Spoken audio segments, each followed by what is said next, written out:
Single dad Janitor was asked to play piano to mock him, but what he played made everyone tear up. Hit like and subscribe so we can keep creating the stories you love. The auditorium at Brookridge Conservatory buzzed with the kind of restless energy that only came after hours of mandatory rehearsal. Students slumped in red velvet seats, their designer bags and pristine uniforms marking them as children of privilege, the kind who'd never known what it meant to choose between groceries and rent. In the back corner, barely visible in the shadows, Noah Gray pushed his cleaning cart with practiced silence.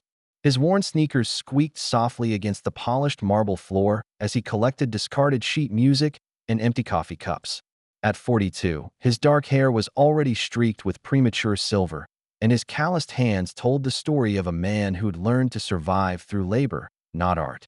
God, this is so boring, Madison Wells groaned from the third row, tossing her platinum blonde hair over her shoulder.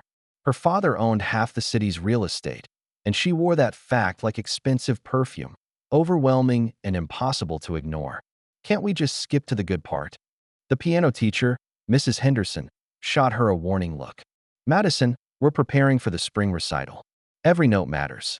Yeah, but nobody cares about these stupid scales, came another voice from the back. This was Tyler Morrison, whose trust fund was larger than most people's mortgages. Why don't we have someone else play? Someone different. A cruel smile spread across his face as his eyes landed on Noah, who was quietly emptying a trash can near the stage. Tyler had noticed the janitor before, the way he sometimes paused when music played, the way his fingers would unconsciously move as if playing invisible keys. Hey, Tyler called out, his voice echoing through the vaulted ceiling. You? Janitor got. Noah's hands stilled on the trash bag. He'd been hoping to finish quickly tonight. Rosie had a science project due tomorrow, and he'd promised to help her with the volcano model they'd been working on for weeks. Every muscle in his body tensed as conversations died and dozens of privileged eyes turned toward him. Yeah, you with the mop, Madison chimed in, sensing entertainment. Come here. Noah wanted to disappear. He wanted to grab his cart and flee to the supply closet where he could finish his work in peace. But years of keeping his head down had taught him that ignoring these kids only made things worse. Slowly, he approached the group of students, his cleaning supplies forgotten behind him. What's your name? Tyler asked, though he clearly didn't care about the answer. Noah, came the quiet response.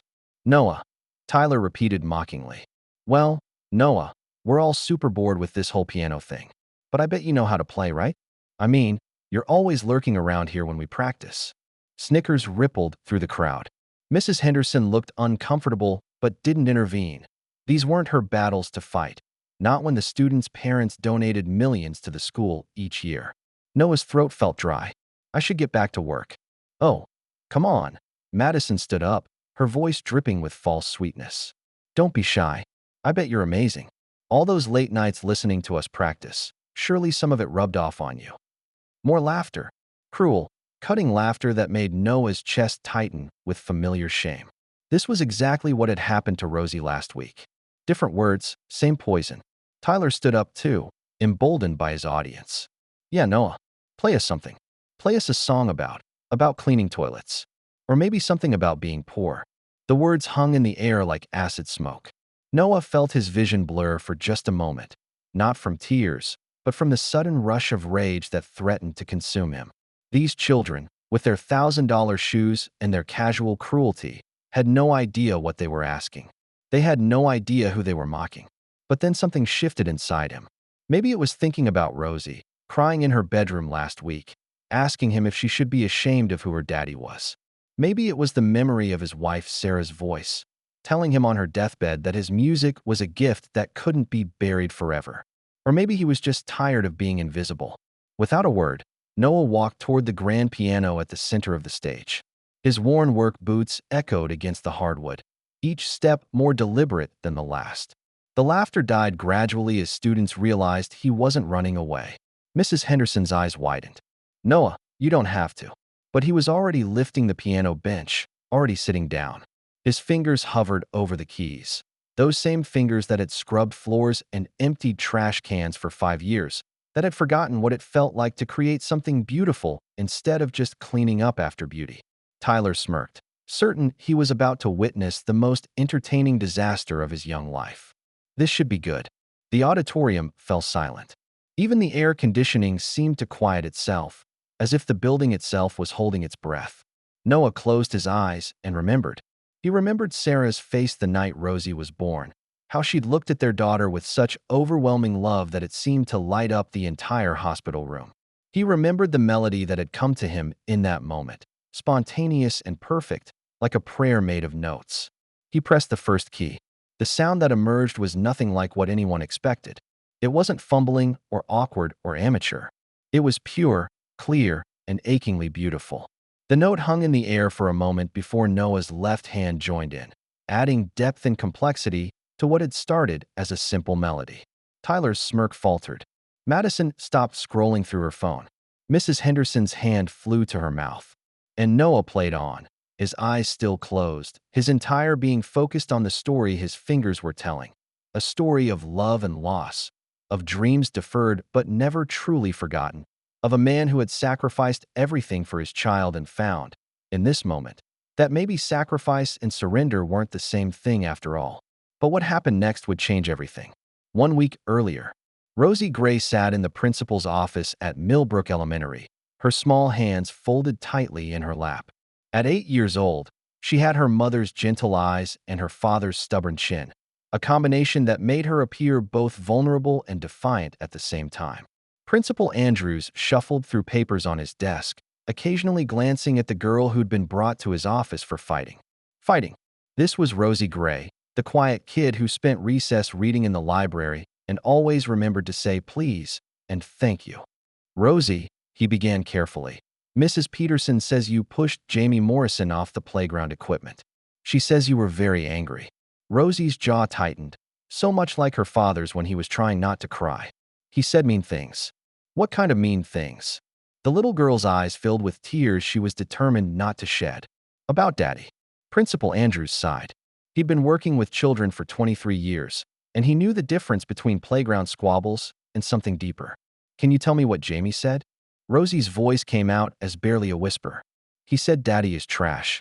He said Daddy's job is gross, and that's why I don't have nice clothes like the other kids.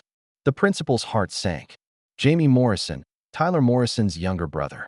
The apple, it seemed, didn't fall far from the tree. And what did you say back? I told him that Daddy works really hard, and that he's good and smart, and... Her voice cracked. And Jamie laughed. He said if Daddy was smart, he wouldn't be a janitor. He said only stupid people clean up after other people. Principal Andrews reached for the tissue box, but Rosie shook her head fiercely. I don't want to cry, she said. Daddy says crying doesn't fix anything. Sometimes crying helps us feel better, though. No, Rosie said firmly. It just makes Daddy worry more. He already worries too much. The drive home was quiet. Noah had left work early to pick up his suspended daughter, and his rusty Honda Civic coughed and wheezed as they made their way through the tree-lined streets of their neighborhood. Well, it wasn't really their neighborhood. They lived in the small apartment complex on the outskirts, the place where teachers and janitors and single parents scraped together rent each month. Rosie, Noah said finally, Principal Andrews told me what happened. She stared out the window at the houses they passed, houses with perfect lawns and two-car garages and the kind of stability she dreamed about at night. I'm sorry I got in trouble. That's not what I'm worried about, sweetheart. Noah pulled into their parking spot in front of Building C, Unit 2B. Their apartment was small but clean, decorated with Rosie's artwork and photos of Sarah that Noah couldn't bear to put away. It was home, even if it wasn't much. They climbed the stairs in silence.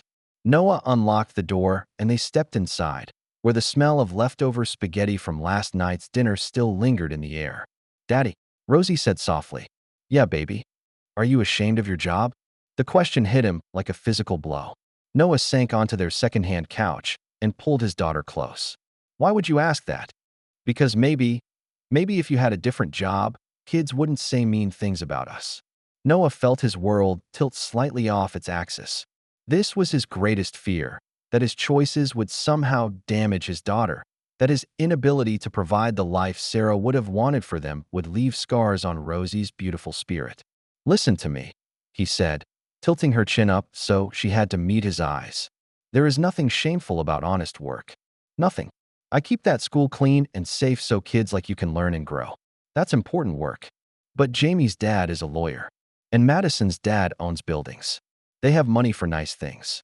And what kind of nice things matter most? Rosie thought for a moment. Love. That's right.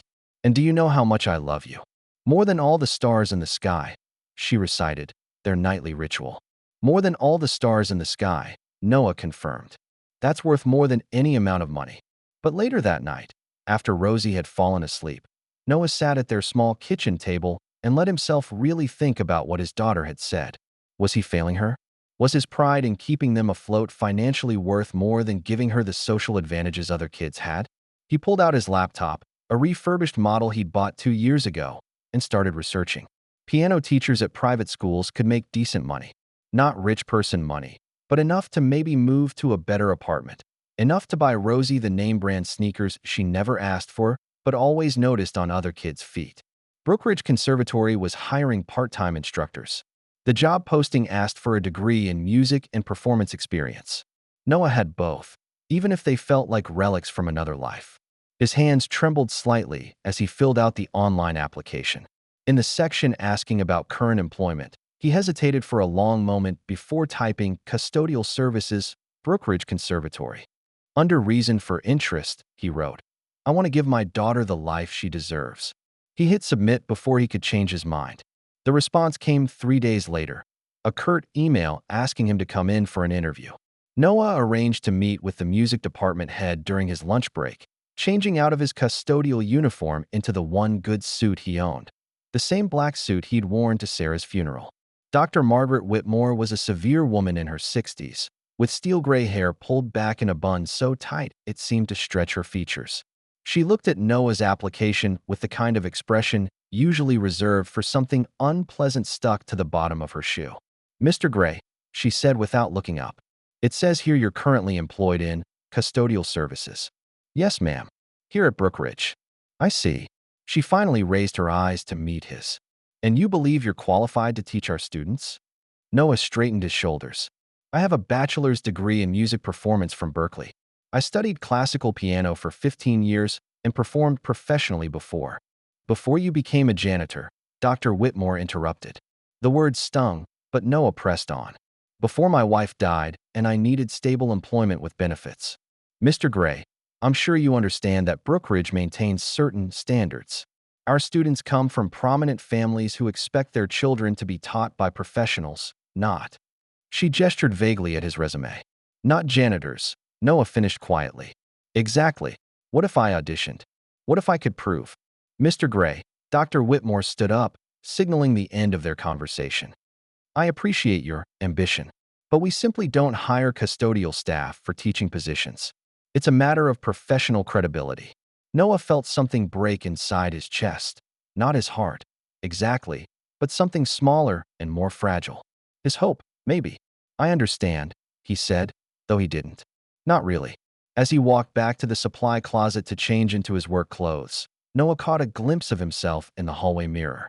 Still in his funeral suit, still carrying the weight of dreams that felt increasingly impossible.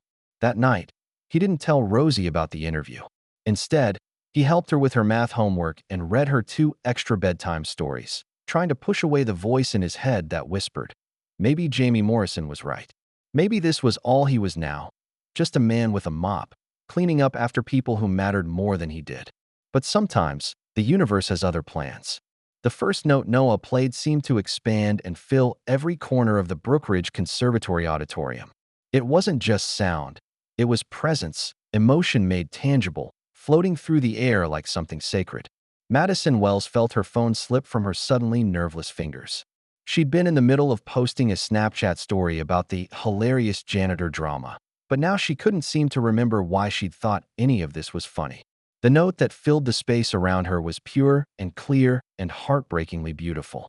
Tyler Morrison's cruel smirk had vanished entirely. His mouth hung slightly open as he watched this man. This janitor he'd been so eager to humiliate, transformed before his eyes. Noah's worn work clothes hadn't changed, but somehow he looked different sitting at that piano bench. Dignified, powerful, real. Mrs. Henderson recognized the piece immediately, though she'd never heard it performed like this. It was an original composition. She was certain of it, something born from personal experience rather than learned from sheet music. Her trained ear picked up techniques that took years to master, emotional phrasing that couldn't be taught in any classroom. But it was more than technical skill. This was artistry in its purest form. Noah's eyes remained closed as his fingers moved across the keys with the kind of muscle memory that never truly fades. The melody he'd composed 8 years ago in a hospital room flowed from him like water from a spring. Natural, inevitable, perfect. He could see Sarah so clearly in his mind. The way she'd looked exhausted but radiant after 18 hours of labor, her dark hair spread across the white pillowcase like spilled ink. The way she'd reached for him with one hand while cradling newborn Rosie with the other. "She's perfect," Sarah had whispered, and Noah had known with absolute certainty that she was right. Their daughter was perfect, tiny and red-faced, and absolutely perfect. The melody had come to him in that moment of overwhelming love and gratitude. Not the desperate, clinging love of grief he would know later, but the expansive, generous love of new beginnings. Hope made audible. His left hand joined in now, adding bass notes that gave the melody foundation and depth. The song became a conversation between two voices, Sarah's gentle soprano and his deeper baritone, the musical dialogue they'd shared for the 6 years of their marriage. In the third row, 16-year-old Ashley Chun felt tears sliding down her cheeks without permission. She'd been having a terrible day. Another fight with her parents about her grades, another lecture about disappointing the family, another reminder that nothing she did was ever quite good enough. But this music understood something about pain and beauty existing in the same space. The melody shifted into a minor key, and suddenly the story being told was sadder, more complex. Noah's face, still peaceful in concentration, reflected a deeper emotion now. This was the part of the song he'd added later, after the diagnosis. After the doctor's appointments and the treatments that didn't work and the night Sarah had asked him to promise he'd keep playing music after she was gone. "Don't let the music die with me," she'd said, her hand weak but insistent on his arm. "Promise me, Noah. Promise me you'll keep playing." He'd promised, of course. He would have promised her anything in those final days. But after the funeral, after the reality of single parenthood and medical bills and the crushing weight of grief, the promise had felt impossible to keep. Until now, his right hand climbed into the higher registers, the melody becoming more urgent, more desperate. This was the part about almost losing hope entirely. This was the part about nights when Rosie cried for her mama and Noah felt like he was drowning in his own inadequacy. But then, a shift, a resolution. The melody found its way back to major, but it was different now. Not the innocent joy of the opening, but something deeper, wiser. This was hope that had been tested and proven true. Dr. Whitmore appeared in the auditorium doorway, drawn by the impossible sound of someone playing Rachmaninoff-level piano in her practice space. She'd come to retrieve a folder she'd forgotten, but now she stood frozen, listening to music that was simultaneously technically masterful and emotionally devastating. She recognized the player immediately, the janitor who'd applied for a teaching position just days ago. The man she'd dismissed without a second thought. Her trained musical ear identified techniques she'd spent decades teaching to wealthy students who had every advantage money could buy. Rubato that conveyed genuine emotion rather than mere showmanship. Dynamic control that served the music rather than the performer's ego. Phrasing that revealed deep understanding of how melody and harmony work together to tell a story. This wasn't just good playing. This was extraordinary. Noah's performance began to build toward its climax, his entire body now involved in the music making. His shoulders moved with the phrase shapes, his breathing synchronized with the musical sentences. This was what it looked like when someone didn't just play music, but became music. Tyler Morrison felt something uncomfortable twisting in his stomach, something that might have been shame if he'd been mature enough to name it. He'd expected to laugh at this man, to record his humiliation and share it with friends. Instead, he was witnessing something that made him feel small and mean and deeply embarrassed about who he was. The melody reached its peak, a soaring high note that seemed to contain all the love and loss and hope and determination of a man who'd given up everything except the one thing that mattered most, his daughter. And then, gradually, it began to settle back down, like a bird landing gently after an impossible flight. Noah's left hand provided a steady, reassuring foundation as his right hand played the melody one final time. Simple now, stripped of ornamentation, pure as a lullaby. This was the song he hummed to Rosie when she had nightmares. This was the song that meant home. The final chord hung in the air for a long moment before fading into silence. Noah opened his eyes. The auditorium was completely quiet. 60 students who'd never experienced silence in their privileged lives sat motionless, many with tears on their faces they didn't fully understand. Mrs. Henderson stood with one hand pressed to her heart, her usual professional composure completely abandoned. And in the doorway, Dr. Margaret Whitmore stared at the man she'd dismissed as unworthy to teach her students. Noah looked out at the sea of faces and realized that something fundamental had shifted. He wasn't invisible anymore. For better or worse, he'd been seen. That was. Mrs. Henderson started to speak, then stopped, apparently unable to find words adequate to what she'd just witnessed. Tyler Morrison, the boy who'd started all this with his cruel suggestion, cleared his throat uncomfortably. How did you learn to play like that? Noah stood up from the piano bench slowly, his legs slightly unsteady. I wrote that song for my daughter, the night she was born. You wrote it? Madison's voice was barely a whisper. Yes. But you're. Tyler started, then stopped himself. A janitor, Noah finished. Yes, I am. The silence stretched on, heavy with implications none of them were quite ready to face. But someone else had been watching from the shadows, someone whose opinion would matter more than all the rest combined.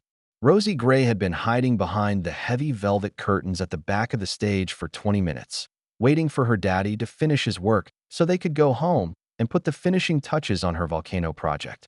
She'd snuck into the auditorium through the backstage entrance, a route she'd discovered weeks ago when she'd started spending her after-school hours at the conservatory instead of expensive daycare.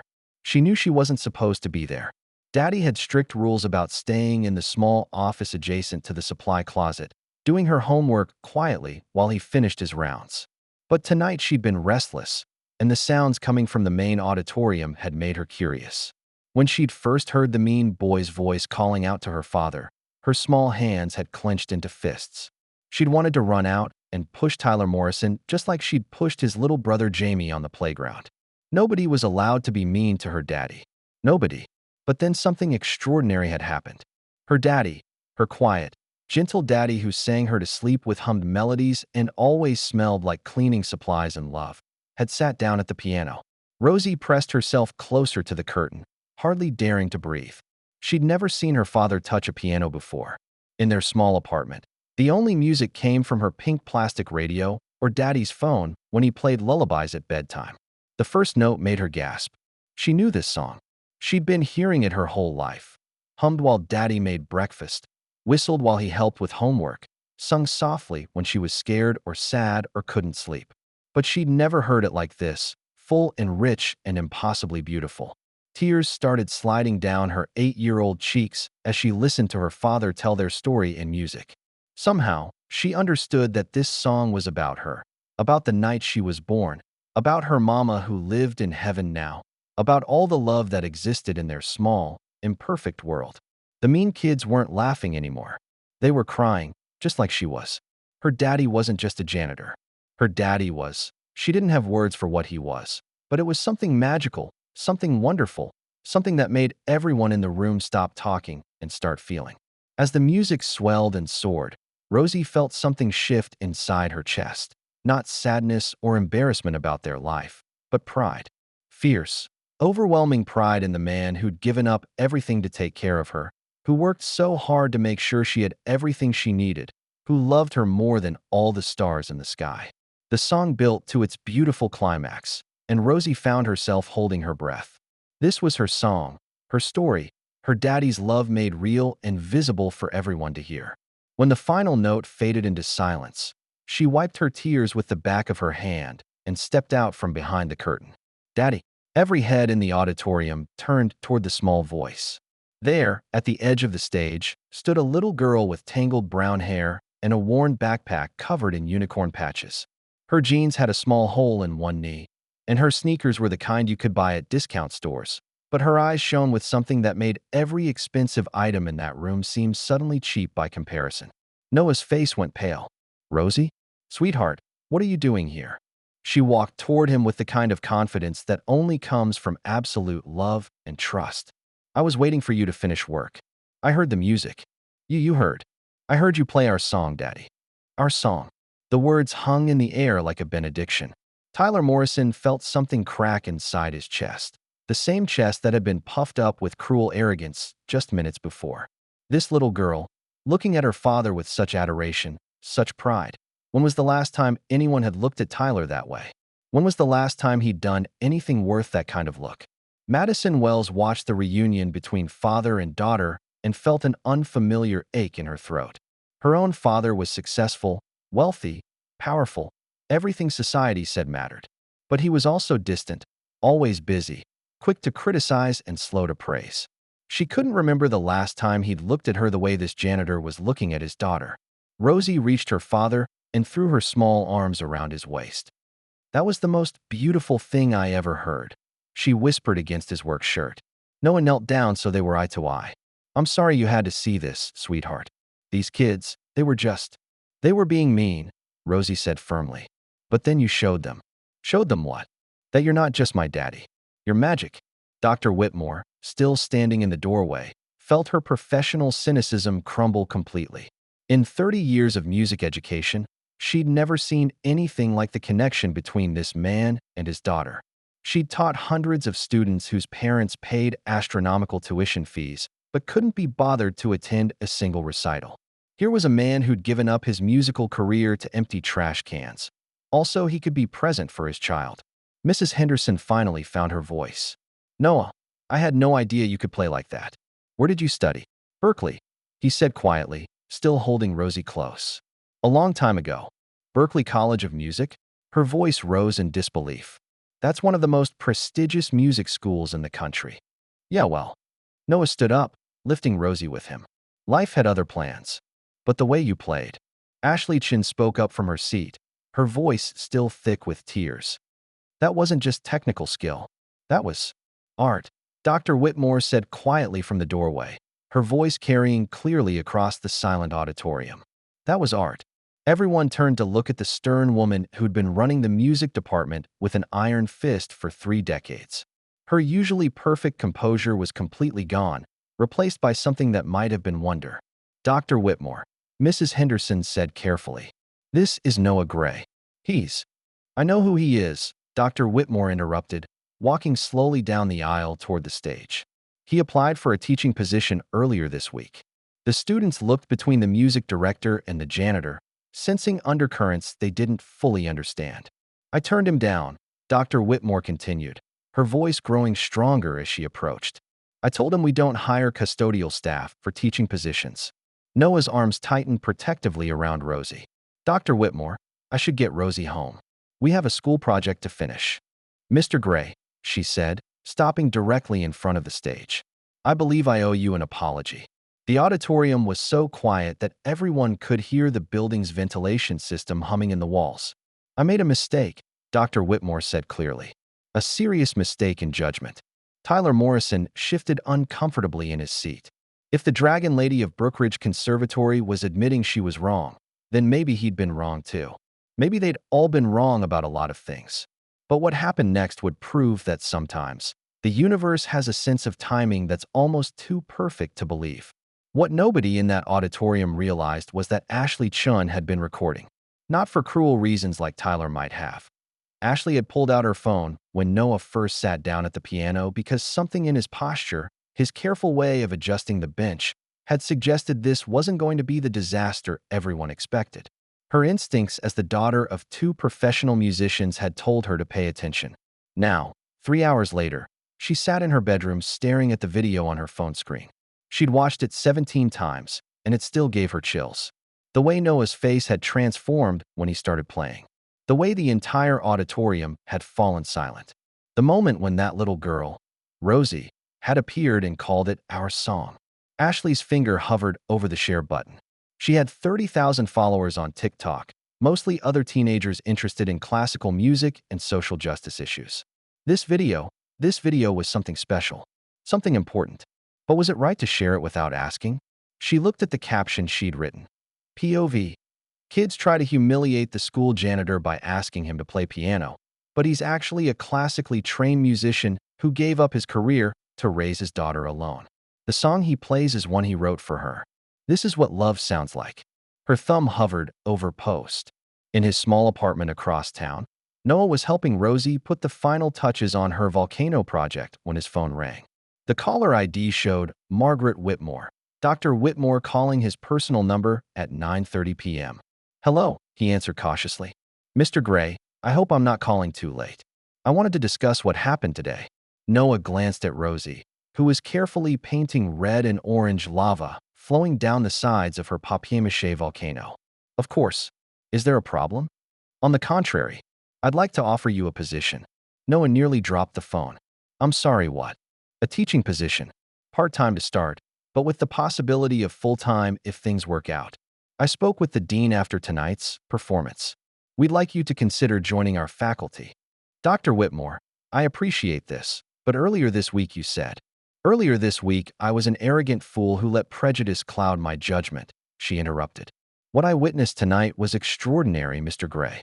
Not just your playing, though that was remarkable, but your character. The way your daughter looked at you, the way you transformed that room. We need teachers like you." Noah sank onto the couch, his mind reeling. I don't know what to say." "Say you'll think about it." The position would come with a significant salary increase, health benefits, and a faculty parking spot. More importantly, it would allow you to do what you were clearly born to do. After Dr. Whitmore hung up, Noah stared at his phone in disbelief. Rosie looked up from her volcano, paint-covered and grinning. "Who was that, Daddy?" That was someone offering Daddy a different job. A good different or a scary different?" Noah pulled her onto his lap, careful to avoid the wet paint on her fingers. "Maybe a really good different." Meanwhile, Ashley Chun was reading comments on her video, which had been live for less than an hour and already had 50,000 views. "This made me cry so hard I can't even breathe. Imagine being those kids who thought they were going to humiliate him. The talent, the love, the pure emotion. I can't. Someone find this man and give him a record deal immediately." Not me sobbing in a Wendy's parking lot. The comments kept coming, faster than Ashley could read them. She'd tagged the video with hashtag Brookridge Conservatory, hashtag piano, hashtag single dad, hashtag wholesome content, hashtag music talk, and it was spreading across all those communities like wildfire. By midnight, the video had been viewed 2 million times. By morning, it had reached 10 million. Noah woke up to his phone buzzing constantly with notifications. Text messages, missed calls, emails to an account he barely used. He stumbled to the kitchen to make coffee, trying to process the dozen voicemails from numbers he didn't recognize. "Mr. Gray, this is Jennifer Walsh from Good Morning America. We'd love to have you on the show." "Hello, this is Marcus Rodriguez from Sony Music Entertainment." "Mr. Gray, I'm calling from the Ellen DeGeneres Show." "This is David Kim from Carnegie Hall." Noah's hands shook as he deleted message after message. This couldn't be real. This had to be some kind of mistake. Then Rosie appeared in the kitchen doorway, still in her pajamas, holding her tablet. "Daddy," she said quietly, "I think you're famous." She showed him the screen. Ashley's video was playing, their moment from last night, now viewed by millions of strangers around the world. The comments were overwhelming. "This is the most beautiful thing I've ever seen. I'm not crying, you're crying. Single dads are heroes, and this man is proof. Get this man a recording contract. The way his daughter looks at him, that's pure love right there." Noah felt dizzy. "Rosie, sweetheart, we need to talk about this." But before he could explain what was happening, there was a knock at their apartment door. Then another, and another. Through the peephole, Noah could see news vans pulling into the parking lot of their modest apartment complex. Reporters with cameras and microphones were setting up on the sidewalk outside Building C. "Daddy." Rosie's voice was small and uncertain. "Are we in trouble?" Noah pulled her close, his mind racing. How had their private moment become public entertainment? How had their quiet life been turned upside down by a single video? His phone rang again. This time, the caller ID showed a number he recognized, Mrs. Henderson from the conservatory. "Noah, thank God you answered," she said breathlessly. "Have you seen the video?" "I'm looking at it now," he said, watching Rosie's face on the tablet screen as she hugged him after his performance. The intimacy of that moment. now viewed by millions of strangers, made him feel exposed and vulnerable. There are reporters at the school, Mrs. Henderson continued. They're asking about you, about your employment here, about what happened last night. Dr. Whitmore wants to know if you need any support. I just need everyone to leave us alone, Noah said, watching more news vans arrive outside his window. This is crazy. We're not news. We're just us. But even as he said it, Noah could see the comments continuing to pour in on Ashley's video. People weren't just watching. They were sharing stories of their own single parents, their own struggles, their own moments of unexpected beauty in difficult circumstances. This reminds me of my dad, who worked 3 jobs to put me through college. Single parents are superheroes. This man is proof. I haven't seen my father in 10 years, but this makes me want to call him. The way he looks at his daughter, that's how every child deserves to be loved. Noah realized that somehow, without meaning to, they'd become symbols of something larger than themselves. Their story had touched a nerve in a world hungry for authentic moments of love and sacrifice. His phone buzzed with a text from an unknown number. Mr. Gray, this is Ashley Chun. I'm the student who recorded the video. I'm so sorry if this has caused problems for you and your daughter. I just thought people should see how beautiful music can be and how much you love each other. If you want me to take it down, I will. Noah stared at the message for a long moment. This teenager had inadvertently changed their lives with the touch of a button. But as he read the comments, as he saw how their story was inspiring others, he began to wonder if maybe this wasn't the disaster he'd first thought. Daddy, Rosie said, looking up at him with those wise 8-year-old eyes. The people on the computer seem really happy about your music. They do, don't they? And they think you're a good daddy. What do you think, sweetheart? Are you okay with all these people knowing about us? Rosie considered this seriously. Will it help other kids whose daddies work hard jobs? Noah's heart clenched. Even in the middle of chaos, his daughter was thinking about others. It might, he said honestly. Then I think Mama would want us to be brave. Sarah. Noah hadn't thought about what his wife would say about all this. But Rosie was right. Sarah had always believed that their love story, imperfect as it was, had value. She believed that struggles shared were struggles lessened. Noah made a decision. He texted Ashley back. Thank you for sharing our story. Please don't take it down. Then he called Dr. Whitmore. Margaret, he said when she answered. About that teaching position. 3 months later, Noah stood in front of his first beginner piano class at Brookridge Conservatory, adjusting his new tie. A gift from Rosie who'd insisted that Professor Daddy needed to look professional. His students were a mix he never could have imagined. Wealthy kids whose parents had enrolled them after seeing the viral video. Scholarship students from lower-income families who'd applied after the school announced new financial aid programs. And a few adults from the community who'd asked if they could audit his classes. In the front row sat Rosie, her gap-toothed grin beaming up at him. Dr. Whitmore had made a special exception allowing her to attend her father's classes after school, partly because it was practical childcare, but mostly because everyone agreed that Rosie had been the real star of that famous video. Good afternoon, everyone, Noah began, his voice stronger and more confident than it had been in years. Welcome to Beginning Piano. I'm Mr. Gray, and I want to start by telling you something important. There's no such thing as musical talent that only some people have. There's only musical love that some people choose to nurture. In the back of the room, Ashley Chun raised her hand. She'd switched to Noah's class the moment he was hired, leaving behind her advanced placement slot with barely a second thought. Yes, Ashley. Mr. Gray, can you tell us about the song? The one from the video? Noah smiled. In the months since the video went viral, he'd been asked this question hundreds of times, by reporters, by record executives, by the streaming services that had begged him to record an album. His answer was always the same.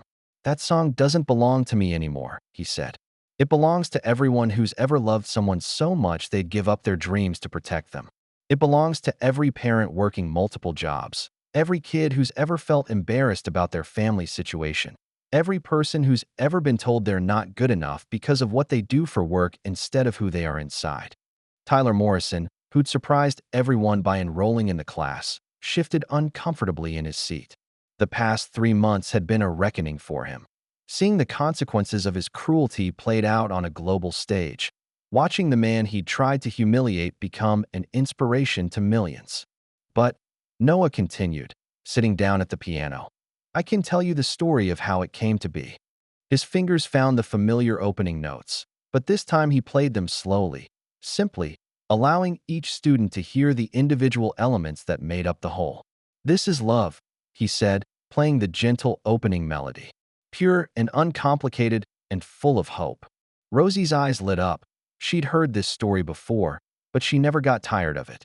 "This," Noah added a harmony line, "is the complexity that comes when love meets life. The challenges, the fears, the moments when you wonder if you're strong enough." Madison Wells, also now in his class, found herself leaning forward. She'd been struggling with her own relationship with her parents lately, and something about Noah's honest way of talking about difficult emotions made her feel less alone. And this, Noah moved into the minor section, his playing becoming more intense, his loss. It's the part of love that hurts, when someone you care about is in pain, when you can't fix everything, when life doesn't go according to plan. The room was completely silent. Even the usual hallway noise seemed muted, as if the entire building was listening. "But here's the thing about love," Noah said, his hands moving back toward the major key. "It doesn't end when things get hard. It transforms. It becomes deeper, stronger, more intentional." The melody soared now, but it was different from that night 3 months ago. It was the same song, but played by a man who was no longer hiding, no longer ashamed, no longer afraid of being seen. And sometimes, Noah played the final, gentle resolution. Love becomes something so beautiful that it has to be shared. Not because we want attention or fame or recognition, but because keeping beauty to ourselves makes it smaller, and sharing it makes it infinite. He lifted his hands from the keys and looked out at his students. Privileged kids and scholarship kids, teenagers and adults, people who'd found their way to his classroom through viral videos and word of mouth, and the simple desire to understand how music could carry so much emotion. "That's what this class is about," he said. "Learning to make your own love audible. Learning to tell your own stories through music. Learning that there's no shame in working hard, no embarrassment in struggling, no weakness in caring more about someone else's happiness than your own success." After class, as students filed out chattering excitedly about their first lesson, Rosie helped her father pack up his music bag. "How was your first day as Professor Daddy?" she asked. "Pretty perfect," Noah said, ruffling her hair. "How was your first day as Professor Daddy's assistant?" "I like Tyler's question about whether sad songs can make people happy." Noah glanced toward the door where Tyler Morrison was lingering, apparently waiting for the room to empty. "Go ahead and pack up your backpack, sweetheart. I'll be right there." Tyler approached hesitantly. At 17, he was taller than Noah, but somehow he seemed smaller, humbled by the weight of his own behavior and its consequences. "Mr. Gray? I wanted to. I need to." Tyler struggled with words that had never been hard for him before. "Take your time," Noah said gently. "I'm sorry," Tyler finally managed. "For what I said that night. For being human," Noah suggested. "Tyler, we all make mistakes. The question isn't whether we'll mess up, it's what we do afterward. I keep thinking about how I could have just not said anything. How none of this would have happened if I hadn't been such a jerk." Noah considered this. "You're right, none of this would have happened. I'd still be invisible, still be angry, still be hiding from who I used to be. Rosie would still be ashamed of me instead of proud. I'd still be cleaning toilets instead of teaching music to kids who genuinely want to learn." Tyler looked confused. "So, you're glad I was mean to you?" "I'm glad you gave me a chance to remember who I am underneath all the fear and shame I'd been carrying around. Sometimes the worst thing that happens to us creates space for the best thing." Tyler nodded slowly, processing this idea that cruelty could accidentally lead to redemption. "Mr. Gray, do you think people can really change?" Noah looked at this boy who'd enrolled in his class despite the social awkwardness it might cause, who'd been practicing piano for 3 months with the kind of dedication that suggested genuine remorse, who was asking the kind of question that meant he was ready to do the hard work of becoming better. "I think people change all the time," Noah said. "The question is whether they change by accident or on purpose." As Tyler left, Noah felt Sarah's presence in the room, not the sad, desperate way he'd felt it in the early years of grief, but warm and approving, like she was nodding at the choice he'd made to stop hiding. Rosie finished packing her backpack and came to stand beside him. Daddy, yeah, baby. I'm proud of you. I'm proud of you too, sweetheart. Even when I got suspended for pushing Jamie Morrison, especially then, you stood up for what was right, even when it was hard. They walked together toward the parking lot, not the faculty parking lot where Noah's reliable Honda now had a designated spot, but toward the small music garden the school had installed behind the building. It was Rosie's favorite place to wait while Noah finished his evening classes. As they settled onto their favorite bench, Noah's phone buzzed with a message from Dr. Whitmore. The board approved your proposal for the community outreach program. Congratulations, Professor Gray. The community outreach program, Noah's idea to offer free piano lessons to kids whose families couldn't afford private instruction, had been his condition for accepting the full-time position the school had offered after his story went viral. Good news? Rosie asked, noticing his smile. Very good news. It means next semester, we'll have even more kids in our classes. Kids like we used to be. Kids whose daddies work hard jobs. Kids whose families love each other but don't have a lot of money. Kids who might think classical music isn't for them. Kids who need to know that beauty and art and music belong to everyone, not just people who can afford fancy lessons. Rosie leaned against his side, content in the way that only came from feeling completely secure in someone's love. Daddy, do you miss being a janitor? Noah thought about this seriously. He missed some things: the quiet solitude of working alone, the simple satisfaction of making spaces clean and orderly, the invisibility that had once felt like protection. But he didn't miss the shame. He didn't miss feeling like he had to hide who he was. He didn't miss watching his daughter struggle with embarrassment about their life. I missed the parts of that job that were good, he said finally. Taking care of things, making sure everything was safe and clean for the students. But I don't miss feeling like I had to be ashamed of honest work. And now you take care of music instead of buildings. That's a beautiful way to put it, sweetheart. They sat in comfortable silence as the sun set behind the conservatory's Gothic towers. In a few hours, Noah would be home helping Rosie with homework and making dinner and reading bedtime stories. The same routine they'd had for years, but somehow transformed by the simple act of being seen, of being valued, of being celebrated for the love that had always been there. His phone buzzed again. Another message, probably another interview request or collaboration offer. In the past 3 months, Noah had received opportunities he'd never dreamed of: recording contracts, concert invitations, offers to write his autobiography. He'd turned them all down, not because he didn't appreciate them, but because he'd learned something important in those weeks after the video went viral. The most beautiful music isn't always the music that makes the most noise. Sometimes the most beautiful music is a father humming while he makes breakfast for his daughter. Sometimes it's a little girl practicing scales at the kitchen table while her daddy grades papers. Sometimes it's the quiet song that plays between two people who love each other more than all the stars in the sky. Ready to go home? Noah asked. Ready, Rosie said, taking his hand. As they walked toward their car, not new, but newer, and more reliable than the old Honda that had finally given up the ghost, Noah thought about the song he'd written 8 years ago in a hospital room. It had started as a love letter to his newborn daughter. It had become a memorial to his wife. Then a lament for dreams deferred. Then a viral video. Then a symbol of hope for families like theirs. But in the end, it was still what it had always been: proof that love, when it's real and deep and willing to sacrifice, creates its own music. And sometimes, if you're very lucky, the world stops what it's doing long enough to listen. I love you, Daddy, Rosie said as they buckled their seatbelts. More than all the stars in the sky, Noah replied. More than all the stars in the sky, she confirmed. And as they drove home through streets that no longer felt foreign, toward an apartment that no longer felt too small, Noah hummed the melody that had changed everything. Their song, playing softly in the gathering darkness, carrying them home. If you made it to the end, please like the video and subscribe to our channel. It truly means the world to us. See you in the next one.